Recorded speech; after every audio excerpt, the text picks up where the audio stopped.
ಅಂತರ್ಜಲ ಮಟ್ಟ ವೃದ್ಧಿಸಲು ಕೃಷಿ ಭಾಗ್ಯ ಯೋಜನೆಯಡಿಯಲ್ಲಿ 200 ಕೋಟಿ ರುಗಳನ್ನು ಒದಗಿಸಲಾಗುತ್ತದೆ. ಸಣ್ಣ ನೀರಾವರಿ ಇಲಾಖೆಯ ಮೂಲಕ 100 ಕೋಟಿ ರುಗಳ ವೆಚ್ಚದ ಜಲ ಸಂರಕ್ಷಣೆ ಕಾಮಗಾರಿಗಳನ್ನು ಕೈಗೆತ್ತಿಕೊಳ್ಳಲಾಗಿದೆ.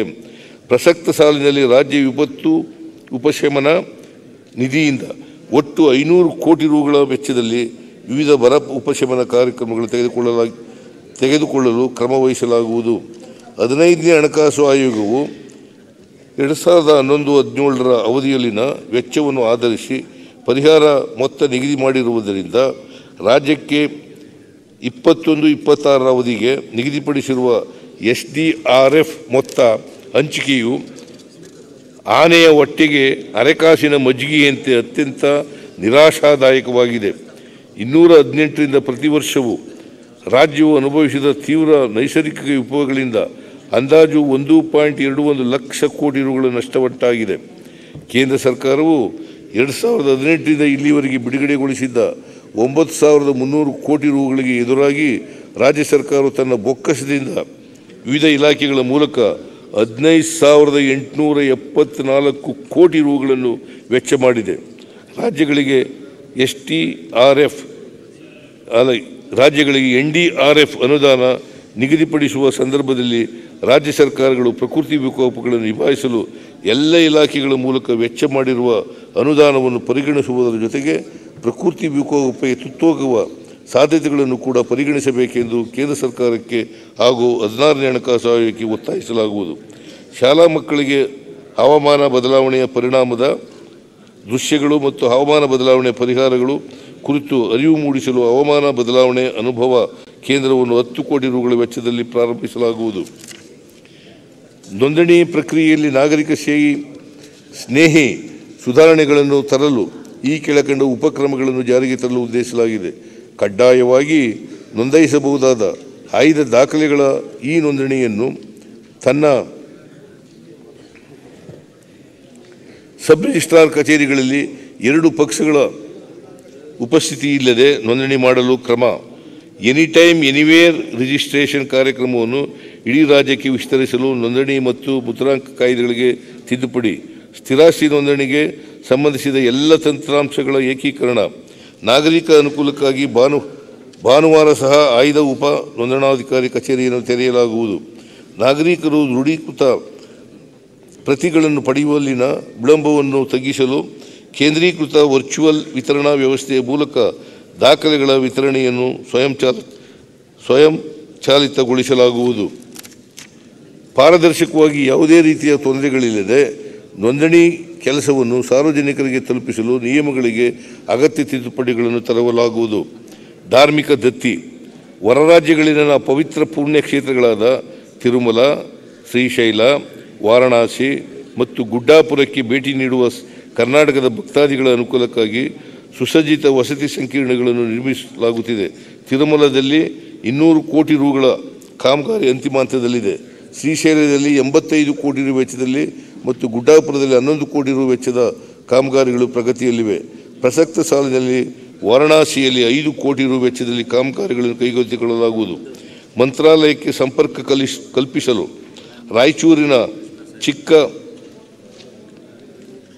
ಚಿಕ್ಕ ಮಂಚಾಲಿ ಗ್ರಾಮದ ಬಳಿ ಬ್ರಿಡ್ಜ್ ಕಮ್ ಬ್ಯಾರೇಜನ್ನು ಲೋಕೋಪಯೋಗಿ ಇಲಾಖೆ ವತಿಯಿಂದ 158 ಕೋಟಿ ರು ವೆಚ್ಚದಲ್ಲಿ ಕೈಗೆತ್ತಿಕೊಳ್ಳಲಾಗುವುದು. ಬೆಂಗಳೂರು ಗ್ರಾಮಾಂತರ ಜಿಲ್ಲೆಯ ಶ್ರೀ ಘಾಟಿ ಸುಬ್ರಹ್ಮಣ್ಯ ಸ್ವಾಮಿ ದೇವಾಲಯ ಹಾಗೂ ಕೊಪ್ಪಳ ಜಿಲ್ಲೆಯ ಹುಲಿಗೆಮ್ಮ ದೇವಾಲಯದ ಅಭಿವೃದ್ಧಿಗಾಗಿ ಪ್ರತ್ಯೇಕ ಪ್ರಾಧಿಕಾರಗಳನ್ನು ರಚಿಸಲಾಗುವುದು. ಯಾವುದೇ ಆದಾಯವಿಲ್ಲದ 34,165 ಸಿ ವರ್ಗದ ಐತಿಹಾಸಿಕ ದೇವಾಲಯಗಳಲ್ಲಿನ ಮೂಲಭೂತ ಸೌಕರ್ಯಗಳ ಅಭಿವೃದ್ಧಿಗೆ ಸಮಾಜದ ಗಣ್ಯರು ಮತ್ತು ಸಂಬಂಧಪಟ್ಟ ಇಲಾಖೆಗಳ ಪ್ರತಿನಿಧಿಗಳನ್ನು ಒಳಗೊಂಡ ವಿಷನ್ ಗ್ರೂಪ್ ರಚಿಸಲಾಗುವುದು. ಇನಾಮೇತರ ಜಮೀನು ಕಳೆದುಕೊಂಡಂತಹ 29,523 ಸಿ ವರ್ಗದ ದೇವಾಲಯಗಳ ಅರ್ಚಕರುಗಳಿಗೆ ಇನ್ನು ಮುಂದೆ ತಸ್ತಿಕ್ ಮೊತ್ತವನ್ನು ಅರ್ಚಕರುಗಳ ಬ್ಯಾಂಕಿಗೆ ಖಾತೆಗೆ ಜಮಾ ಮಾಡಲಾಗುವುದು. ಸಿಬ್ಬಂದಿ ಮತ್ತು ಆಡಳಿತ ಸುಧಾರಣೆ. ಆಡಳಿತ ಸುಧಾರಣೆ ಒಂದು ನಿರಂತರ ಪ್ರಕ್ರಿಯೆಯಾಗಿದೆ. ಆಡಳಿತ ಸುಧಾರಣಾ ಆಯೋಗ 2 ರಾಜ್ಯದ ಆಡಳಿತ ವ್ಯವಸ್ಥೆಯನ್ನು ಕೈಗೊಳ್ಳಬಹುದಾದ ಸುಧಾರಣಾ ಕ್ರಮಗಳ ಬಗ್ಗೆ ಸಲ್ಲಿಸಿರುವ ವರದಿಗಳನ್ನು ಪರಿಶೀಲಿಸಿ ಅವುಗಳ ಅನುಷ್ಠಾನದ ಕುರಿತು ಪರಿಶೀಲಿಸಲು ಸರ್ಕಾರ ಆಡಳಿತ ಸುಧಾರಣಾ ಆಯೋಗವನ್ನು ರಚಿಸಿದೆ. ಈ ಆಯೋಗವು ಆಡಳಿತ ಸುಧಾರಣಾ ಕ್ರಮಗಳ ಅನುಷ್ಠಾನದ ಮೇಲ್ವಿಚಾರಣೆ ಮಾಡಲಿದೆ. ರಾಜ್ಯ ಸರ್ಕಾರಿ ನೌಕರರ ವೇತನ ಪರಿಷ್ಕರಣೆಗೆ 7ನೇ ವೇತನ ಆಯೋಗವನ್ನು ರಚಿಸಲಾಗಿದ್ದು, ಆಯೋಗದ ವರದಿ ಸ್ವೀಕರಿಸಿದ ನಂತರ ಪರಿಶೀಲಿಸಿ ಕ್ರಮ ಕೈಗೊಳ್ಳಲಾಗುವುದು. ಕರ್ನಾಟಕ ರಾಜ್ಯ ಲೆಕ್ಕ ಪರಿಶೋಧನೆ ಮತ್ತು ಲೆಕ್ಕಪತ್ರ ಇಲಾಖೆಯು ವಿವಿಧ ಯೋಜನೆಗಳಡಿಯಲ್ಲಿ 7,214 ಸಂಸ್ಥೆಗಳ ಶಾಸನಬದ್ಧ ಲೆಕ್ಕ ಪರಿಶೋಧಕರಾಗಿರುತ್ತಾರೆ. ಈ ಸಂಸ್ಥೆಗಳ ಲೆಕ್ಕ ಪರಿಶೋಧನೆಯಲ್ಲಿ ಏಕರೂಪತೆಯನ್ನು ತರಲು ಲೆಕ್ಕ ಪರಿಶೋಧನಾ ಕಾಯ್ದೆಯನ್ನು ಜಾರಿಗೆ ತರಲಾಗುವುದು. ಸಾರ್ವಜನಿಕರ ಕುಂದುಕೊರತೆ ಹಾಗೂ ಅಹವಾಲುಗಳಿಗೆ ನೇರ ಪರಿಹಾರ ಒದಗಿಸುವ ದೃಷ್ಟಿಯಿಂದ ಜನಸ್ಪಂದನ ಕಾರ್ಯಕ್ರಮವನ್ನು ರಾಜ್ಯ, ಜಿಲ್ಲೆ ಮತ್ತು ತಾಲೂಕು ಮಟ್ಟದಲ್ಲಿ ನಿಯಮಿತವಾಗಿ ಆಯೋಜಿಸಲಾಗುತ್ತಿದೆ. ಈವರೆಗೆ ರಾಜ್ಯ ಮಟ್ಟದ 2 ಜನಸ್ಪಂದನ ಕಾರ್ಯಕ್ರಮವನ್ನು ಆಯೋಜಿಸಲಾಗಿದ್ದು, ಒಟ್ಟಾರೆ 18,000 ಅರ್ಜಿಗಳನ್ನು ಸ್ವೀಕರಿಸಲಾಗಿದೆ. ಮೊದಲ ಕಾರ್ಯಕ್ರಮದಲ್ಲಿ ಸ್ವೀಕರಿಸಲಾದ ಅಹವಾಲುಗಳ ಪೈಕಿ 94% ಅರ್ಜಿಗಳನ್ನು ವಿಲೇವಾರಿ ಮಾಡಲಾಗಿದೆ. 2ನೇ ಜನಸ್ಪಂದನ ಕಾರ್ಯಕ್ರಮದಲ್ಲಿ ಸ್ವೀಕರಿಸಿದ ಅಹವಾಲುಗಳನ್ನು ಸಹ ನಿಗದಿತ ಅವಧಿಯಲ್ಲಿ ಕ್ರಮ ಜರುಗಿಸಲಾಗುವುದು.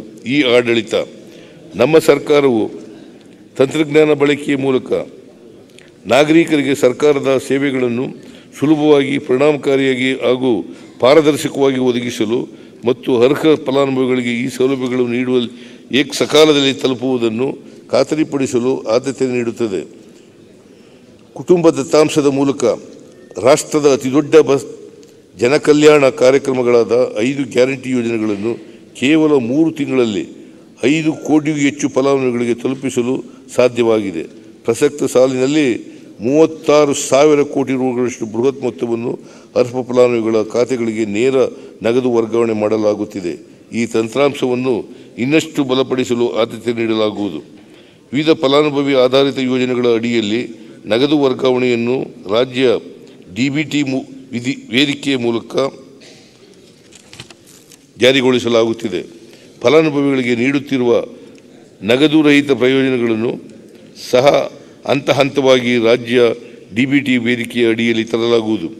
ಕಾಮಗಾರಿಗಳ ಆರ್ಥಿಕ ಹಾಗೂ ಭೌತಿಕ ಪ್ರಗತಿಯನ್ನು ಮೇಲ್ವಿಚಾರಣೆ ನಡೆಸಲು ಹಾಗೂ ಪಾರದರ್ಶಕತೆ ಹೆಚ್ಚಿಸಲು ಕರ್ನಾಟಕ ಸಾರ್ವಜನಿಕ ಸಂಗ್ರಹಣಾ ವೇದಿಕೆ 2 ಅಡಿಯಲ್ಲಿ ಗುತ್ತಿಗೆ ನಿರ್ವಹಣಾ ಮಾಡ್ಯೂಲ್ಗಳನ್ನು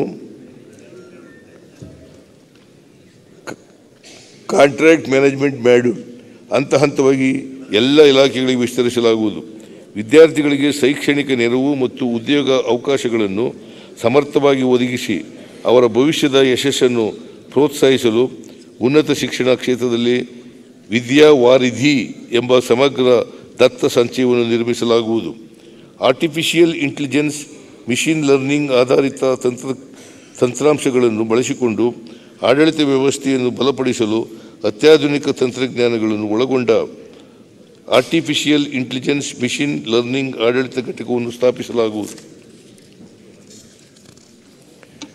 ICT ಮೂಲಸೌಕರ್ಯ ಮತ್ತು ದತ್ತ ಸಂಗ್ರಹಣೆಗೆ ಸಂಬಂಧಿಸಿದ ಸೈಬರ್ ದಾಳಿಗಳನ್ನು ಪರಿಣಾಮಕಾರಿಯಾಗಿ ತಡೆಗಟ್ಟಲು ಪ್ರಸ್ತುತ ಇರುವ ಸೆಕ್ಯೂರಿಟಿ ಆಪರೇಷನ್ ಸೆಂಟರ್ ಅನ್ನು ಉನ್ನತೀಕರಿಸಲಾಗುವುದು. ಮುಂದಿನ ದಿನಗಳಲ್ಲಿ ಹಂತವಾಗಿ ಎಲ್ಲ ಸರ್ಕಾರಿ ದತ್ತಾಂಶಗಳನ್ನು ಕಡ್ಡಾಯವಾಗಿ ಸೆಕ್ಯೂರಿಟಿ ಆಪರೇಷನ್ ಸೆಂಟರ್ ಸಂಸ್ಥೆಯ ಮೂಲಕ ನಿರ್ವಹಿಸಲು ಕ್ರಮವಹಿಸಲಾಗುವುದು. ಸಕಾಲದಲ್ಲಿ ಪ್ರಸ್ತುತ ಒಟ್ಟು 922 ನಾಗರಿಕರ ಸೇವೆಗಳಿದ್ದು, ಅವುಗಳ ಪೈಕಿ 493 ಸೇವೆಗಳನ್ನು ಸೇವಾ ಸಿಂಧು ಪೋರ್ಟಲ್ಗೆ ಸೇರಿಸಲಾಗಿದೆ. ಉಳಿದ 429 ಸೇವೆಗಳನ್ನು ಸೇವಾ ಸಿಂಧುಗೆ ಹಂತವಾಗಿ ಸೇರಿಸಲು ಉದ್ದೇಶಿಸಲಾಗಿದೆ. ಆಡಳಿತದಲ್ಲಿ ದಕ್ಷತೆ, ಪಾರದರ್ಶಕತೆ ಮತ್ತು ಜವಾಬ್ದಾರಿ ಹೆಚ್ಚಿಸುವ ನಿಟ್ಟಿನಲ್ಲಿ ಈ ಕಚೇರಿ ತಂತ್ರಾಂಶದ ಅನುಷ್ಠಾನವನ್ನು ಸರ್ಕಾರದ ಗ್ರಾಮ ಪಂಚಾಯತ್ ಮಟ್ಟದವರೆಗಿನ ಎಲ್ಲ ಕಚೇರಿಗಳಿಗೆ ವಿಸ್ತರಿಸಲಾಗುವುದು. ಕನ್ನಡ ಭಾಷೆಯ ಭಾಷಾಂತರದಲ್ಲಿ ಉಂಟಾಗುವ ಅಡೆತಡೆಗಳನ್ನು ನಿವಾರಿಸಲು ಮತ್ತು ಎಲ್ಲ ಕನ್ನಡಿಗರಿಗೆ ಹಾಗೂ ಕನ್ನಡೇತರರಿಗೆ ಸಹಾಯವಾಗುವಂತೆ ಕನ್ನಡ ಕಸ್ತೂರಿ ಎಂಬ ಯಂತ್ರಾನುವಾದ ತಂತ್ರಾಂಶವನ್ನು ಅಭಿವೃದ್ಧಿಪಡಿಸಲಾಗುವುದು. ವಾರ್ತಾ ಮತ್ತು ಸಾರ್ವಜನಿಕ ಸಂಪರ್ಕ. ರಾಷ್ಟ್ರಪಿತ ಮಹಾತ್ಮ ಗಾಂಧೀಜಿಯವರ ಅಧ್ಯಕ್ಷತೆಯಲ್ಲಿ 1924ರಲ್ಲಿ ನಡೆದ ಬೆಳಗಾವಿ ಕಾಂಗ್ರೆಸ್ ಅಧಿವೇಶನವು ಈ ವರ್ಷ ಶತಮಾನದ ಮೈಲಿಗಲ್ಲನ್ನು ಪೂರ್ಣಗೊಳಿಸುತ್ತಿದೆ. ಮಹಾತ್ಮ ಗಾಂಧೀಜಿಯವರು ಅಧ್ಯಕ್ಷತೆ ವಹಿಸಿದ ಏಕೈಕ ಅಧಿವೇಶನ ಇದಾಗಿದೆ. ಈ ಅಧಿವೇಶನದ ಕೊಡುಗೆಯನ್ನು ಸ್ಮರಿಸಲು 2 ಕೋಟಿ ರು ವೆಚ್ಚದಲ್ಲಿ ಬೆಳಗಾವಿಯಲ್ಲಿ ವಿಶೇಷ ಕಾರ್ಯಕ್ರಮ ಆಯೋಜಿಸಲಾಗುವುದು. ಅಲ್ಲದೆ ಮಹಾತ್ಮ ಗಾಂಧೀಜಿಯವರು ಕರ್ನಾಟಕದಲ್ಲಿ ಭೇಟಿ ನೀಡಿದ ಸ್ಥಳಗಳಲ್ಲಿ ಸ್ಮರಣಾರ್ಥ ಫಲಕಗಳನ್ನು ಅಳವಡಿಸಲಾಗುವುದು. ವಾರ್ತಾ ಇಲಾಖೆಯು ಪ್ರಕಟಿಸುತ್ತಿರುವ ವಾರ್ತಾ ಜನಪದ ಮತ್ತು ಮಾರ್ಚ್ ಆಫ್ ಕರ್ನಾಟಕ ಮಾಸಪತ್ರಿಕೆಗಳನ್ನು ಡಿಜಿಟೈಸ್ ಮಾಡುವ ಮೂಲಕ ಇನ್ನೂ ಹೆಚ್ಚಿನ ಜನರಿಗೆ ತಲುಪಿಸಲು ಕ್ರಮ ವಹಿಸಲಾಗುವುದು. ಗ್ರಾಮೀಣ ಪತ್ರಕರ್ತರಿಗೆ ವೃತ್ತಿ ಸಂಬಂಧಿ ಚಟುವಟಿಕೆಗಳಿಗೆ ಜಿಲ್ಲಾ ವ್ಯಾಪ್ತಿಯಲ್ಲಿ ಪ್ರಯಾಣಿಸಲು ಉಚಿತ ಬಸ್ ಪಾಸ್ ಸೌಲಭ್ಯವನ್ನು ಪ್ರಾರಂಭಿಸಲಾಗುವುದು. ಸಾಮಾಜಿಕ ನ್ಯಾಯದ ಕ್ಷೇತ್ರಕ್ಕೆ ಕೊಡುಗೆ ನೀಡಿರುವ ಪತ್ರಕರ್ತರಿಗೆ ವಡ್ಡರ್ಸೆ ರಘುರಾಮ್ ಶೆಟ್ಟಿ ಪ್ರಶಸ್ತಿ ಸ್ಥಾಪಿಸಿ ಪ್ರತಿ ವರ್ಷ ನೀಡಲಾಗುವುದು. ಒಳಾಡಳಿತ. ರಾಷ್ಟ್ರಕವಿ ಕುವೆಂಪು ಅವರು ಬಣ್ಣಿಸಿದಂತೆ ಕರ್ನಾಟಕವು ಸರ್ವ ಜನಾಂಗದ ಶಾಂತಿಯ ತೋಟವಾಗಿದೆ. ನೂರಾರು ವರ್ಷಗಳಿಂದ ನಮ್ಮ ಕನ್ನಡ ನೆಲದಲ್ಲಿ ವಿವಿಧ ಧರ್ಮ, ಭಾಷೆ, ಸಂಸ್ಕೃತಿ, ಸಮುದಾಯಗಳ ಜನರು ಸೌಹಾರ್ದತೆಯಿಂದ ಬಾಳುತ್ತಿದ್ದಾರೆ. ಆದ್ದರಿಂದ ಜಾತಿ, ಧರ್ಮ, ಭಾಷೆಯ ಹೆಸರಿನಲ್ಲಿ ಗಲಭೆಯನ್ನುಂಟು ಮಾಡುವವರ ವಿರುದ್ಧ ಸರ್ಕಾರವು ಕಠಿಣ ಕ್ರಮ ಕೈಗೊಳ್ಳಲಿದೆ. ಸಮಾಜದಲ್ಲಿ ಸುಳ್ಳು ಸುದ್ದಿಗಳನ್ನು ಹರಡಿಸಿ ಸಾರ್ವಜನಿಕರಲ್ಲಿ ಅಭದ್ರತೆ ಮತ್ತು ಭಯವನ್ನು ಉಂಟು ಮಾಡುವವರ ವಿರುದ್ಧ ದಿಟ್ಟ ಕ್ರಮ ಕೈಗೊಳ್ಳಲು ಐಟಿ-ಬಿಟಿ ಇಲಾಖೆ ಸಹಯೋಗದಲ್ಲಿ ಸತ್ಯ ತಪಾಸಣಾ ತಂಡಗಳನ್ನು ಇನ್ಫಾರ್ಮೇಷನ್ ಡಿಸಾರ್ಡರ್ ಟ್ಯಾಕ್ಲಿಂಗ್ ಯೂನಿಟ್ ರಚಿಸಲಾಗುವುದು ಮತ್ತು ಒಳಾಡಳಿತ ಇಲಾಖೆಯಲ್ಲಿ ಒಂದು ವಿಶೇಷ ಕೋಶವನ್ನು ರಚಿಸಿ ಅದಕ್ಕೆ ಸೂಕ್ತ ಕಾನೂನು ಕ್ರಮ ತೆಗೆದುಕೊಳ್ಳಲು ಅಧಿಕಾರ ನೀಡಲಾಗುವುದು. ಡೀಪ್ ಫೇಕ್ ಮತ್ತಿತರ ಸೈಬರ್ ಅಪರಾಧ ಪ್ರಕರಣಗಳು ಹೆಚ್ಚುತ್ತಿರುವ ಹಿನ್ನೆಲೆಯಲ್ಲಿ ಮುಗ್ಧ ಸಾರ್ವಜನಿಕರನ್ನು ವಂಚಿಸುವ ಕೃತ್ಯ ಎಸಗುವವರ ವಿರುದ್ಧ ತನಿಖೆ ನಡೆಸಿ ಪರಿಣಾಮಕಾರಿ ಕ್ರಮ ತೆಗೆದುಕೊಳ್ಳುವ ಉದ್ದೇಶದಿಂದ ರಾಜ್ಯದಲ್ಲಿ ಸೈಬರ್ ಕ್ರೈಮ್ ವಿಭಾಗವನ್ನು ಬಲಪಡಿಸಲು ಒಟ್ಟು 43 CEN cyber, economic and narcotics police ಠಾಣೆಗಳನ್ನು ಉನ್ನತೀಕರಿಸಲಾಗುವುದು. ಪೊಲೀಸ್ ಗೃಹ 2025 ಯೋಜನೆಯಡಿ ಇದುವರೆಗೆ 800 ಕೋಟಿ ರುಗಳ ವೆಚ್ಚದಲ್ಲಿ 1128 ವಸತಿ ಗೃಹಗಳನ್ನು ನಿರ್ಮಾಣ ಮಾಡಿ ಹಂಚಿಕೆ ಮಾಡಲಾಗಿದ್ದು 2956 ವಸತಿ ಗೃಹಗಳ ನಿರ್ಮಾಣ ಕಾರ್ಯ ಪ್ರಗತಿಯಲ್ಲಿದೆ. ಈ ಯೋಜನೆಗೆ 2024-25 ಸಾಲಿನಲ್ಲಿ 200 ಕೋಟಿ ರುಗಳ ಅನುದಾನವನ್ನು ಒದಗಿಸಲಾಗುವುದು. ಕಟ್ಟಡ ರಹಿತ ಠಾಣೆ, ಪೊಲೀಸ್ ಕಚೇರಿಗಳಿಗೆ 30 ಕೋಟಿ ರುಗಳ ವೆಚ್ಚದಲ್ಲಿ ಸ್ವಂತ ಕಟ್ಟಡಗಳನ್ನು ನಿರ್ಮಾಣ ಮಾಡಲಾಗುವುದು. ವಿಧಿ ವಿಜ್ಞಾನ ಪ್ರಯೋಗಾಲಯಗಳ ಮೊಬೈಲ್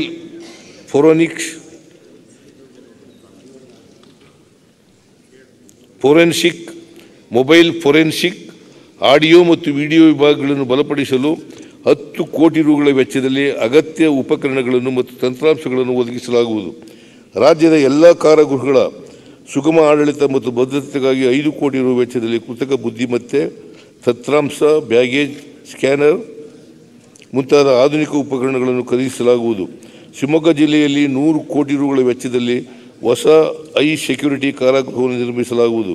ಅಗ್ನಿಶಾಮಕ ಇಲಾಖೆಯ ಕಾರ್ಯಕ್ಷಮತೆಯನ್ನು ಹೆಚ್ಚಿಸಲು the Karnataka fire force act 1964 ಅನ್ವಯ ರಾಜ್ಯದಲ್ಲಿ ಹೊಸದಾಗಿ ನಿರ್ಮಾಣವಾಗುವ ಬಹುಮಹಡಿ ಕಟ್ಟಡಗಳ ಆಸ್ತಿ ತೆರಿಗೆಯೊಂದಿಗೆ 1% ದರದಲ್ಲಿ ಫೈರ್ ಸೆಸ್ ಅನ್ನು ವಿಧಿಸಲಾಗುವುದು. ಬೆಂಗಳೂರಿನ ಪೊಲೀಸ್ ಸುಲಿವನ್ ಮೈದಾನದಲ್ಲಿ 3 ಕೋಟಿ ರು ವೆಚ್ಚದಲ್ಲಿ ಆಸ್ಟ್ರೋ ಟರ್ಫ್ ಹಾಕಿ ಪ್ರಾಂಗಣವನ್ನು ನಿರ್ಮಿಸಲಾಗುವುದು. ಸಾರಿಗೆ.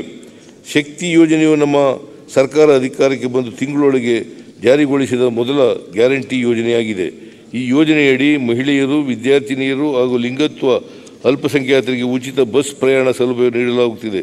ಶಕ್ತಿ ಯೋಜನೆಯಡಿ ಈವರೆಗೆ 155 ಕೋಟಿಗೂ ಹೆಚ್ಚು ಮಹಿಳಾ ಪ್ರಯಾಣಿಕರು ಉಚಿತ ಪ್ರಯಾಣದ ಸೌಲಭ್ಯ ಪಡೆದಿದ್ದು 3000 ಕೋಟಿ ಒದಗಿಸಲಾಗಿದೆ.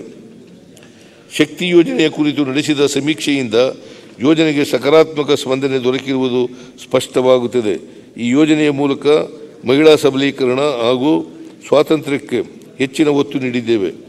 ಹೆಣ್ಣು ಮಕ್ಕಳ ಶಿಕ್ಷಣ, ಉತ್ತಮ ಉದ್ಯೋಗಾವಕಾಶ ಪಡೆಯಲು ಆರ್ಥಿಕ ಚಟುವಟಿಕೆಗಳಲ್ಲಿ ಹೆಚ್ಚಾಗಿ ಭಾಗವಹಿಸಲು ಹಾಗೂ ಪ್ರವಾಸ ಕೈಗೊಳ್ಳಲು ಮಹಿಳೆಯರು ಈ ಅವಕಾಶದ ಸದ್ಬಳಕೆ ಮಾಡಿಕೊಳ್ಳುತ್ತಿದ್ದಾರೆ. ಈ ಯೋಜನೆಗೆ ದೊರೆತ ಅಭೂತಪೂರ್ವ ಸ್ಪಂದನೆ ಇದರ ಯಶಸ್ವಿ ಅನುಷ್ಠಾನಕ್ಕೆ ನಿದರ್ಶನವಾಗಿದೆ.